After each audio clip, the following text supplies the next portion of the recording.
What's going on, growers? It's James Prigioni coming to you live from Jersey. Today, we're going to find out, is there a difference between a $75 Felco pruner made in Switzerland and a $7 pruner made in China? Stay tuned until the end of the video, and we're going to be giving away the $75 pruner to one of you. Let's go! When it comes to using pruners in the garden, there are basically two types. You've got the anvil pruner and the bypass pruner. Both of these are bypass pruners because that's the kind that I like to use. Anvil pruners work more like a knife and a cutting board where only one side is cutting and the other side you're just pushing down into. While these bypass pruners work more like scissors where the two blades pass by one another. So as I slide this open here, that's going to be a major difference, and that's very significant because if you use an anvil pruner, you're going to be crushing a lot of that soft tissue on the plant and damaging that soft tissue, which is something we definitely don't want to do. So when it comes to using pruners in the garden, I definitely suggest these bypass pruners. Now we have two different ones here, as you could see. We've got this Felco one, $75 for a pruner. When I first heard that, I was kind of blown away too, thinking, man, that's a lot of money just for a garden pruner. But we're gonna see if we can actually justify the price of that and see if it's worth it. These right here are the Felco number 7s. These are right-handed pruners with a revolving handle, and this is to spread the pruning effort over all the muscles in your hand. What this is gonna do is kind of reduce the effort. So they say it reduces the effort on some of those bigger branches by 30%. As you can see, this handle right here, it's rotating as I'm pulling it in. That's a pretty cool feature. Just for this F7 one. That's one of the things that makes it just a little more expensive, but I think it's going to be worth it over a long period of time when you're using it as much as I do. These handles right here, they're forged in aluminum, and you've got a lifetime guarantee on them. So they're relatively light because of the aluminum, and also that lifetime guarantee is nice. And the blade is made of hardened steel, which is good. It's going to last a long time. You're going to be able to keep a nice edge on this, and definitely going to be able to resharpen this one in the future. That's one of the great things about this tool here is all these parts are replaceable, and I believe it has a lifetime guarantee on it. So this is a pruner you're going to be able to have for life as long as you take care of it and maintain it, and it's really going to be able to cut for you real well. Made in Switzerland and with 100% renewable energy. So if you're in the gardening community and you're someone like me who cares about that stuff, that makes a big difference. And Felco is known for their heat treating. So this one right here, this is carbon steel. This is hardened steel. So the blades on them, that's going to make a big difference. We're going to be able to resharpen this and use it multiple times. This one over here, it's going to be, not as quality steel, and it's going to be a little probably harder to keep a good edge on it. And I don't know if we're going to be able to resharpen this guy, but we're going to give it a fair chance and see how it works against the old Felco. The business Felco, they've been around since 1945 making these hand pruners. They're just so well known for them and so relied upon. Their first version of the Felco hand pruner, the one that looks very similar to this, it's actually the second version, it's the F2. And they made that in 1948, they're still making that pruner, you can still buy it. I think that's incredible, the design and amazing craftsmanship in these, everything about it. The feel of it is, you can't compare them at all. This one feels like $7, this one feels like something you want to work with. It's so smooth, the blades just pass each other beautifully. This one, there's a lot of friction between the blades passing, it's almost like they're too tight. Everything on this is interchangeable and very easy to use. Also, this is not a sponsored video. I paid for both of these myself. I wasn't asked to do this video. I'm just trying to provide value for all of you. And I grow a lot of fruit trees. I do a lot of pruning. So the right tool for the right job makes all the difference. And we'll see if $70 on a pruner, if it's actually worth it. And the other pruner, the China one, the $7 one, this one right here, this one's made of high carbon steel. So it's actually probably heavier than the other one, which is surprising.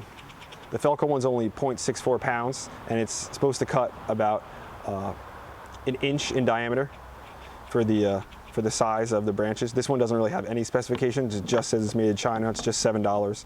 Even the packaging didn't have like a company on it. It just says pruning shears on it. So I guess that's a good indication of the kind of care that they're putting into the product. But again, we're gonna give everything a fair go. We're gonna cut into this stuff and see how it goes. Okay, I just cut some branches. Let's do some testing of those pruners. We've got some pear wood, some apple wood, and some cherry wood, a couple different kinds of wood. Let's put them to the test, a couple different kinds of thickness. Let's get them down. The first wood we're gonna start with is some pear wood. Got a nice piece right here. Not super thick as you can see, but still, it's got a little bit of thickness to it. We'll start with the Chinese pruners at the top here. See how it goes. Pretty hard, a good amount of resistance. I mean, pear is relatively hard wood, but still, That was a good amount of resistance for a thin piece. Let's try the Felcos. Ooh, nice and smooth, easy. I like this rotating handle. It's the first time I've ever used it, so it's pretty nice. One thing I want to mention though, when you're pruning any trees, what you want to do is come at it right above a bud. You can see a bud here.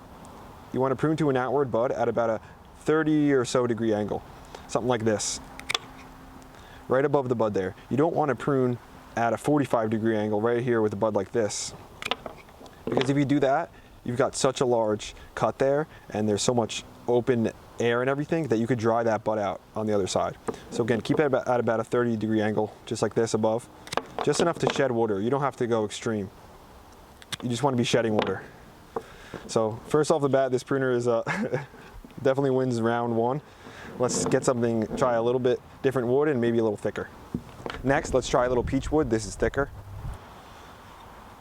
Somewhere right around here. This is a good thickness. Typically what we're going to be cutting about size-wise with this, with the pruners. So this is a good test. First, we're going to try the Chinese ones, see how much resistance we get. It also feels kind of dinky in my hand. Maybe because it's smaller, but it definitely feels more like a toy than a tool, this one. But let's go for the cut. A lot of resistance. I have to use two hands for this. There's no way I can do this with one hand. So let's try two hands. I can feel a lot of compression on that. The cut isn't that bad, but I feel like there's a lot of pushing down. So that would definitely stress the wood right there. You got to have something sharp. These are, I mean, I guess relatively sharp, but they're going to lose their edge quick. These ones are definitely sharper, and with that harder steel, they should hold their edge much longer. And one of the sayings for the Felco is made to last, so I like that. Okay, let's see, one hand, not too bad. That rotation definitely helps, but I could easily do that with one hand, while the other one I was really fighting. Looks like a cleaner cut too, which you love to see. Next, we're gonna move to some apple. This is thinner, but I still just wanna see how it cuts through the apple because I've grown a good amount of apple trees here. Start again with the China one. Already feels like I'm getting more resistance than when I started, which is isn't a great thing. I have to pull back, get more leverage because it's still pretty hard to cut. A little damage. Again, a lot of compression. I feel like I'm almost cracking and breaking in it more than cutting it, like with this one. This definitely has a nice, more of a slice to it, as you can see. Just going right through it. While this one is just definitely more work.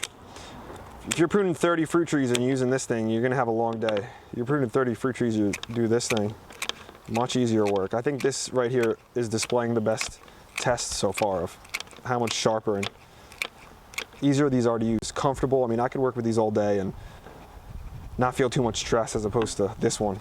Next, we're gonna go with the thickest piece of peach that we've tried so far. Just gonna cut that off for now. And this is gonna really be a test. I do not think I'm gonna be able to cut it with this one. With the China one, we're gonna try our best though. We're gonna see what happens. I think I should be able to get it with this one, but again, I'm not gonna ever really be cutting things thicker than this with a hand pruner. That's when I'll take my saw out, my Japanese saw. So let's start again. Try it with this, with the Chinese one first and see if we can make it up a little higher here with one hand. Nope, not happening. Two hands, not happening. It just can't, it's not sharp enough. It can't cut through. Let's try the Felco one. If this does it, then that'll definitely surprise me. Try it with one hand. Definitely cutting. Oh yeah. Definitely some resistance though. Ooh, one hand, pretty clean cut. That's amazing. That blows me away. I didn't think it was gonna get through that. How relatively easy it was with one hand. Again, I'm not gonna ever be cutting branches much thicker than this one. I decided I'm gonna test this Chinese one, or I'm gonna try to test it to failure. So we got this big piece of plum wood here. I'm gonna get it cut down, pushed down as much as I can with this. Then I'm gonna try to use a clamp to clamp it down. We're gonna see if it cuts through or if a mechanism in here just maybe breaks or something. We're just gonna try to test it to failure basically. So I'm gonna push down as hard as I could, and then try to get this clamp on. This might not be the safest thing to do, but I think it's should be fun. Try to get the right angle. I never really tried this before, I just figured it might work. So I have it lined up basically. Let's just see if I could try to. Well, that was pretty quick how that happened. Look at that, look how easily that snapped. That's what happens when you don't have hardened steel. When you just have this crappy high carbon steel. So that's I'm surprised that happened. I thought maybe a mechanism was gonna break. I didn't think the steel was gonna break. Just goes to show. Look how thick this branch is too. Now what we have to do is test the Felco one to failure. See if we can cut through this or not, and basically just see what happens. If I break the Felco one, I'm just gonna get a new one and I'll give that one to you guys, a brand new one. This Chinese one broke pretty easily, as you saw. Now let's take this Felco one. Aluminum handles, hardened steel as a blade. So let's test it out. Open this up. This one might be a little harder because it's got the rotating handle to actually grip on, but I think we should be able to do it. Same spot where I cut that one. I'm gonna try to find the same thickness. First, I'm just gonna get in. Let's just see if we can do it by hand first. No, okay. So it gripped up pretty tight. Don't do this at home. I'm not suggesting to do this. I thought it would be fun to do. Okay, gotta make sure we're safe on this. So now we're gonna start applying the pressure. I got my eyes covered with glasses too. Still no failure, the other one broke by now.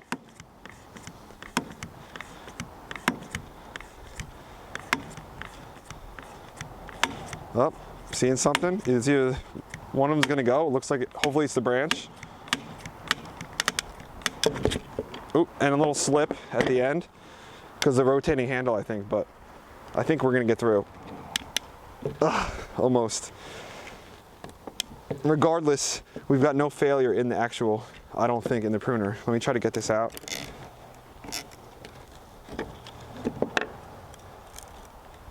Pretty dang clean cut, amazing. I don't think I see any failure in the pruner. Let me just cut a little something here. Not bad, pretty dang amazing. After I finished that cut, I examined the blade and noticed we have a little bit of indentation right there, a little pitting. So we'll be able to sharpen that out. We'll make sure we do that. Felco sells diamond sharpeners too. So as you can see, we just pushed this thing a little further than it was supposed to. I wanted to look at the blade of the cheap one to see if it was pitted, but it actually broke before we could even do any damage to the blade. So that's how weak the steel is, but you get what you pay for. This one still feels excellent. There we go, the testing is all pretty much finished. I'm happy with the way everything went down. I'm not surprised that the pruner, the Felco one, was as good as it is because I've used Felco before. This is a Felco number 8. I've had it for about 3 or 4 years. Excellent pruner. I learned about these from Paul Gauci. He's been using these Felco pruners for, I think, 40 years in his orchard, so I know they're gonna have longevity to them, and that's what I couldn't really test today. I couldn't test how long they're gonna last and how well they'll perform in the future. That's one of the big things about them. So everything's replaceable, you can sharpen it, and that makes a huge difference. This pruner right here, the $7 one, if you wanna get replacement parts, you're just gonna have to buy a new one. I'm not saying that it has no good use and that it's worthless. This could be an excellent pruner for little things around the house. If you don't have a bunch of fruit trees like me, you don't wanna shell out that extra money. But in the long run, I think this $70 pruner will save you money if you're gonna be growing a food forest like me. It's gonna save your hand, it's gonna save you frustration. It's also gonna save you money because you're not gonna have to go out and buy more and more. Just get easy replacement parts. Another thing that might sound silly, but it's true for me, is when I put out the money for something like this, the $75 pruners, I'm gonna cherish them. I'm gonna make sure I get the most out of them and get my money's worth. That's one thing, I'm gonna take care of them better. It sounds silly, I know, but it's actually true for me. And then the last thing that really makes a big difference is when it comes to pruning in the winter, for me it's a good amount of work. There's a lot of trees here. But with this tool, this gets me excited to get out here and get the work done. I don't dread it because I know I'm gonna have a good tool working for me. When it comes to the tool though, this one's gonna have to leave me and Tuck because it's gonna go to one of you. If you wanna win this pruner in the giveaway, it's super simple. All you have to do is subscribe to the channel and then also send me an email at thegardeningshowjp@gmail.com with a number. We're gonna do a random number generator between 1 and 1,000. Whoever is closest to that number will win the pruner. Again, send me an email with 1 to 1,000 with your guess, and then we'll send this pruner to whoever wins. I'll announce it at the end of next video. That's today's video, growers. Thanks for watching. I hope you enjoyed it. I hope you got something out of it. I hope you found some value in it, and I hope I helped make a decision if you should shell out $75 for a pruner. My opinion, definitely worth it. But again, that pruner that Paul Gauchi uses, that's only $55. That might be better for someone who just has a few fruit trees. But if you enjoyed the video, hit the like button, hit the subscribe button, share with your friends. Don't forget to check out the merch down low. And me and Tuck had a lot of fun bringing you along for the video, and we hope you come along for the next one. We